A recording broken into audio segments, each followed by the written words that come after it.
when you hold Steph to 11, game plan wise, you got people shooting the ball that you want to shoot the ball. Give Draymond credit early on, knock down a couple. Gary Payton knocks down a couple. Those are people that we want to shoot the basketball, and they made them. They're professionals, high level. Cut it to 6. Don't value the ball as much as we need to, and they're a good team. That's a game, though, in my opinion, that we could win, and unfortunately, we did not bring our A game to that. Zach was 5 of 6, but only took 6 shots. From your perspective, do you think that is an acceptable level of aggressiveness for him? What do you think? Yeah, what are your thoughts on that? I think more than anything, like in some sense, you have to give Golden State credit for the way that they approach a player like Zach. But no, I want him shooting 16, 26 shots. Like that's more of the level that we want to see from him.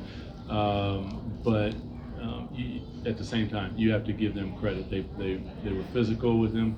They switched off on him physically, the way that you are supposed to switch off on a really, really prolific offensive player.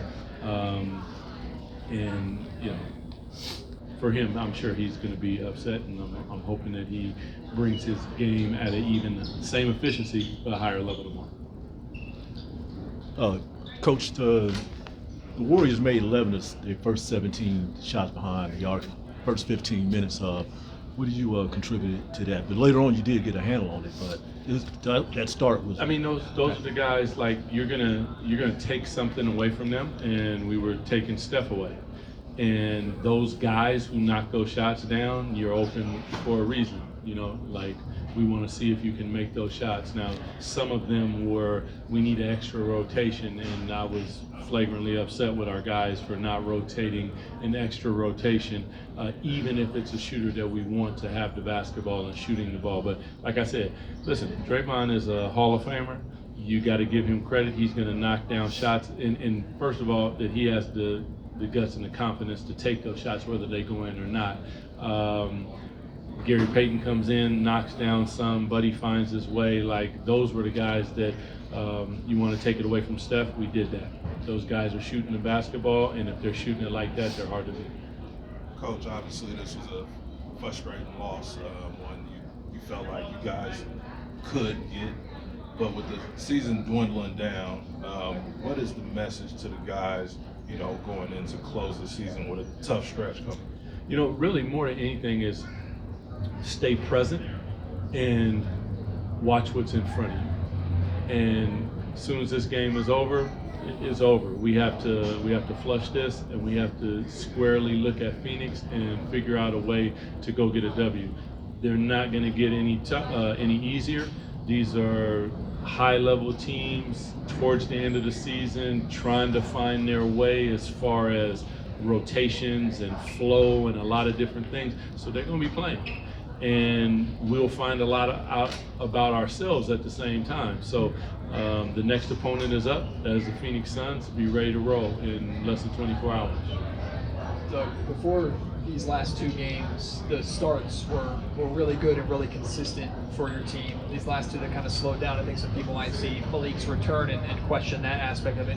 Kind of a 2-parter. One is Malik getting reacclimated to this group, and the second part is there any consideration at all to going back to what was working beforehand?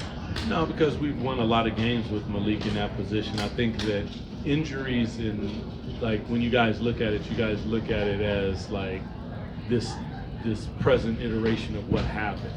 And what you got to understand is that before Domas got hurt, before Malik got hurt, they were starting to find their way as a unit.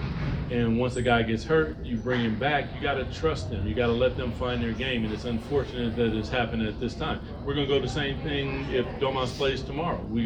He's going to play his minutes, and it's a possibility that he's rusty. It's a possibility that the flow is not there. Like those are things that happen that you can't necessarily control. But what you do have to do is you have to trust your guys. They've put in a lot of work. They deserve that opportunity because when they are playing at a high level, it's beautiful to see. So, I guess kind of along those lines with just making this group like mesh stylistically. Like, how much of a challenge has that been for you, for them as a group, with the guys in and out, and then also guys joining the team mid-season who might be different than maybe the way the team was constructed previously? You know, talking to the TNT staff before the game, like Van Gundy was like, these are the things that, you know, a coach might get this in 5 years. Okay, like when you trade your player, you fire, you lose coaches, you bring in multiple players all of a sudden, then you got injuries and all. Like, this is something that I'm seeing in 70 days. So it's going to make me better. It's going to make them better. We're going to figure it out. We're not going to sit here and have excuses. This is a game, in my opinion, that we should have won. Even the New York game, as tough as it was, just the higher level of competition. Obviously, you guys know how I feel about the Denver game, and yeah, I don't want to get myself in trouble. So it's difficult, but it's doable. So I'm here for that. Anything else? Thanks, everyone. Thanks, Appreciate Jeff. y'all. Thanks, Coach.